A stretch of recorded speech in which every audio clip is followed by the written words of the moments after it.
Palestine ജനതയെ സംരക്ഷിക്കാൻ എന്ന പേരിലാണ് ഹമാസ് അവിടെ വരികയും അവിടെ വലിയ പ്രതിരോധമൊക്കെ ഏർപ്പെടുത്തിച്ചത്. ഇപ്പം ഗതി കെട്ടിട്ട് ഗസയിൽ പലസ്തീൻ ജനത ഹമാസിനെതിരെ പ്രക്ഷോഭവുമായിട്ട് തെരുവിലേക്ക് ഇറങ്ങി. അതായത് ഇവരാണ് ഞങ്ങളുടെ നാശത്തിനെല്ലാം കാരണമെന്ന്. ഇനി ഹമാസിന് എന്താ അവിടെ ചെയ്യാൻ പറ്റുക?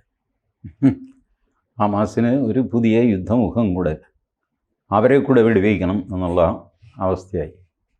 ഹമാസ് ഒരു ടെററിസ്റ്റ് സംഘടനയാണ് എന്ന് അവരുടെ പ്രകടനത്തിൽ അവർ മുദ്രാവാക്യം വിളിച്ചു എന്നൊക്കെയാണ് റിപ്പോർട്ടുകൾ.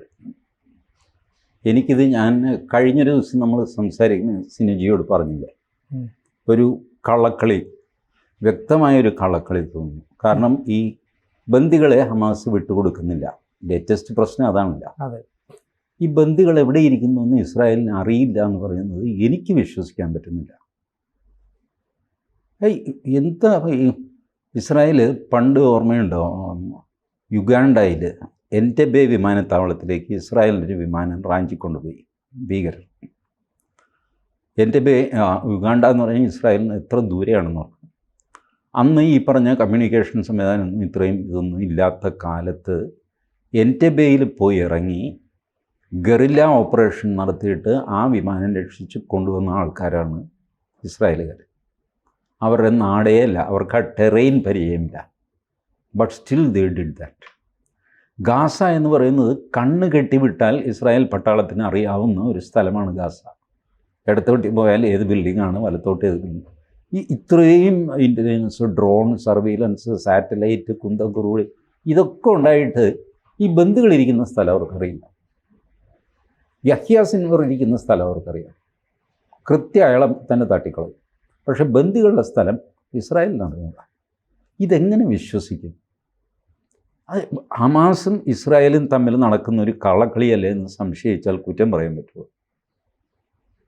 ബന്ദികളെ വേണമെങ്കിൽ വിട്ടുതരാൻ ചേട്ടാ, നീ വിടണ്ട. കാരണം ഈ പറയുന്ന ഗസയിലെ സാധാരണ ജനങ്ങളുടെ തലയിൽ ബോംബിടാനായിട്ടൊരു ന്യായം വേണ്ടേ? ബന്ദികളെ തിരിച്ചു കിട്ടിയാൽ പിന്നെ എന്ത് ന്യായം പറഞ്ഞാണ് ഇവിടെ ബോംബിടുന്നത്? അതുകൊണ്ട് ബന്ദികൾ അവിടെ തന്നെ ഇരുന്നോട്ടെ, കുറേശ്ശെ ഞാൻ പറയുമ്പോൾ നീ വിട്ടാൽ മതി. അപ്പോൾ അതിന് കാശ് തരാം. ഈ പാലസ്തീൻ എന്ന് പറയുന്ന ഈ വാദം ഉന്നയിക്കുന്ന ആൾക്കാരെ മുഴുവൻ കുറേശ്ശെയായിട്ട് ബോംബിട്ടും കൊന്നും പട്ടിണിക്കിട്ടും ഒക്കെ തീർത്ത് കഴിയുമ്പോൾ ആ പ്രശ്നം അങ്ങ് തീരും. പിന്നെ വല്ലതും 10,000-1500 പേരുണ്ട്, അവരും വേണ്ട, അത് കഴിഞ്ഞോളും. ഇങ്ങനൊരു ഡിസൈനാണെങ്കിലോ, ഹമാസിൻ്റെ തലവന്മാരെല്ലാം പുറത്താണ് താമസിക്കുന്നത്, കുളിച്ചുകൊണ്ട് ഖത്തറിലും അവിടെ ഇവിടെയൊക്കെയാണ്. അവരാരും ഇവിടെ ഗസയിൽ പട്ടിണിയിരിക്കുന്നുമില്ല, അവരുടെ തലയിൽ ബോംബ് വീഴുന്നില്ല. അത്യാവശ്യം വേണ്ട തലവന്മാരെയൊക്കെ ഇസ്രായേൽ വകവരുത്തുകയും ചെയ്തു, കൂടുതൽ നിഗളിക്കുന്നവരെയൊക്കെ. അപ്പോൾ ഈ പറഞ്ഞ ഗസയിലെ ജനങ്ങൾ വിചാരിക്കും ഇവനെ വിശ്വസിച്ച് ഇവൻ്റെ പിന്നാലെ പോയിട്ടാണ് എനിക്ക് ഈ ദുരിതം മുഴുവൻ ഉണ്ടായത്. ഞാനെന്തിനാണ് ഇവൻ്റെ പിന്നാലെ പോകുന്നത്? കള്ളൻ. ഇങ്ങനെയല്ലേ തോന്നുള്ളൂ. ഇത് ന്യായമായൊരു ചോദ്യമാണ്. നിങ്ങൾക്ക് ഈ ബന്ദികൾ എവിടെയാണെന്ന് അറിഞ്ഞുകൂടാന്ന് പറയുന്നത് അംഗീകരിക്കാൻ പറ്റില്ല.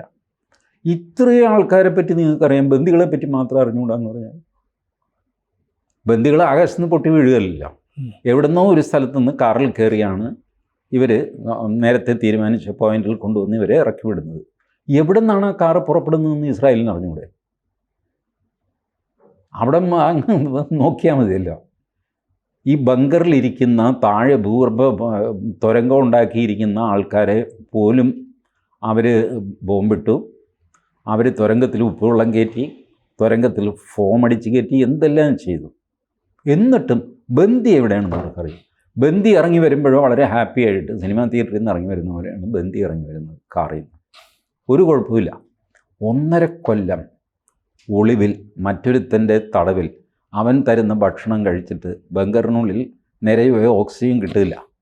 അങ്ങനെ മൃതപ്രായനായിട്ട് അല്ലെങ്കിൽ മൃതപ്രായമായിട്ട് ഇറങ്ങി വരേണ്ട ആൾ നല്ല സിനിമാ താരത്തെ പോലെ സന്തോഷിച്ച് ഉല്ലസിച്ച് ഇറങ്ങി വരുന്നു.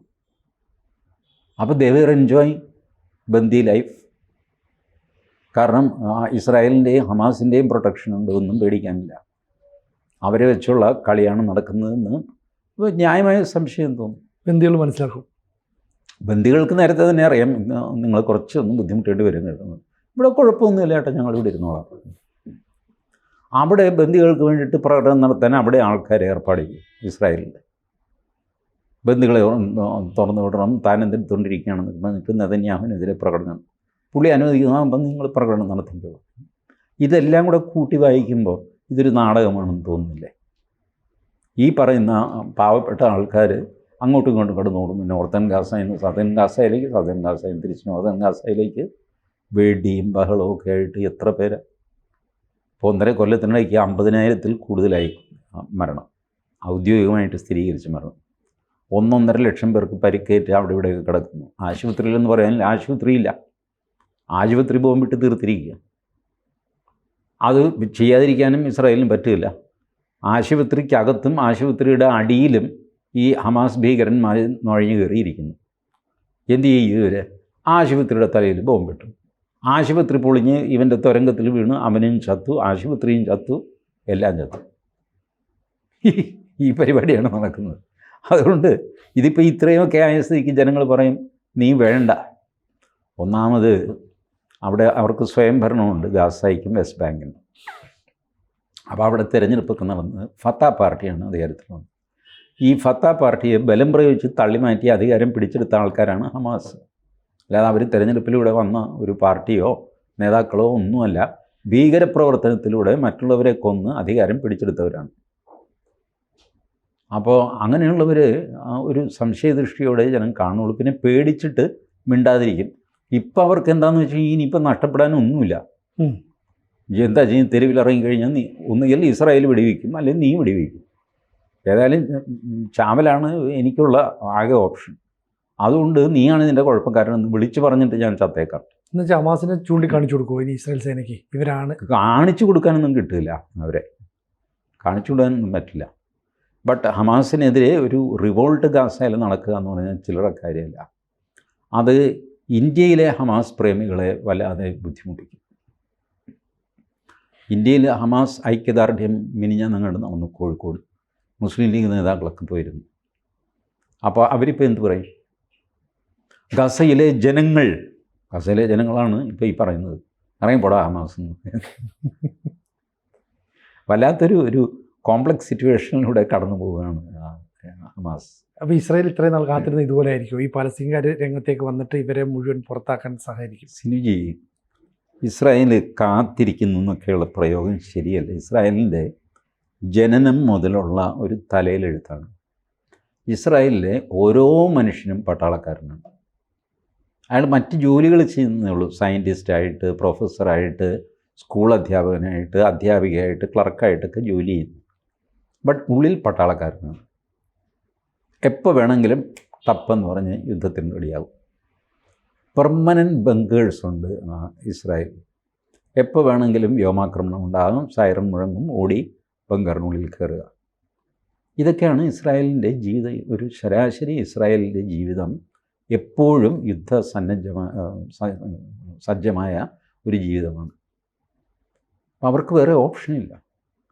This started way back in 1948. Israel എന്ന രാജ്യം ഉണ്ടാകുകയും ലോകരാജ്യങ്ങൾ അതിനെ അംഗീകരിക്കുകയും ചെയ്ത നിമിഷം മുതൽ ഓരോ ജൂതൻ്റെയും ജീവിതം ഇങ്ങനെയാണ് ഇസ്രായേലിൽ. മഹാ കഷ്ടമാണ്. പക്ഷേ അങ്ങനെയാണ് അവർ പിടിച്ചു നിൽക്കുന്നത്. പരമ്പരാഗതമായിട്ട് ഇത് ചെയ്തു വരുന്നതുകൊണ്ട് നമുക്കിത് വലിയ കാര്യമായിട്ട് തോന്നുന്നു, അവർക്ക് പ്രശ്നമായിട്ട് തോന്നുന്നില്ല. നമ്മൾ വല്ലപ്പോഴും കടൽക്കരയിൽ പോകുമ്പോൾ വലിയ തിരമാല കാണുമ്പോൾ അയ്യോ ഇത് നമ്മളെ വിഴുങ്ങിക്കളയുമ്പോൾ നമ്മളൊന്നും പുറകോട്ട് മാറും.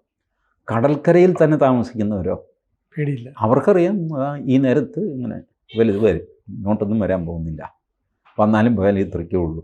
ഇതൊക്കെ അവർക്കറിയാം. ഇതുപോലെ എപ്പോഴും കടൽക്കരയിൽ താമസിക്കുന്ന ഒരാളിൻ്റെ മനോഭാവത്തോടെയാണ് ഇസ്രായേൽ യുദ്ധത്തിൻ്റെ മുന്നിൽ ഉറങ്ങുകയും ജീവിക്കുകയൊക്കെ ചെയ്യുന്നത്.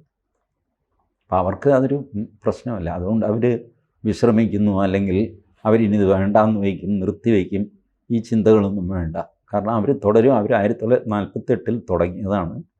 ഇത് തീരണം എന്ന് വലുതായിട്ട് ആർക്കും ആഗ്രഹമുള്ളതായിട്ട് എനിക്ക് തോന്നുന്നില്ല. അതങ്ങനെ ഇടയ്ക്കൊരു സമാധാനമൊക്കെ ഉണ്ടാവും, വീണ്ടും പൊട്ടിപ്പുറപ്പെടും. അവസാനമായിട്ട് പറഞ്ഞു കഴിഞ്ഞാൽ പശ്ചിമേഷ്യയിലെ യുദ്ധത്തിൻ്റെ ഒരു പുതിയ മുഖത്തിലേക്ക് കടക്കുന്നു എന്നാണ് പറഞ്ഞത്. അതെ, പുതിയൊരു ഫാക്ടർ കൂടെ വരുന്നു. ഒരു ആൻറ്റി ഹമാസ് മൂവ്മെൻറ്റ് ഗസയിൽ തന്നെ വളർന്നു വരുന്നത് അത് നല്ല കാര്യവുമാണ്. കാരണം ഇതിനൊക്കെ എവിടെയെങ്കിലും ഒരു അന്ത്യം വേണ്ടേ. കൂടുതൽ വാർത്തകളും വിശേഷങ്ങളും നിങ്ങളിലേക്ക് എത്താൻ ABC മലയാളം സബ്സ്ക്രൈബ് ചെയ്യുക. ബെൽബട്ടനും അമർത്തുക.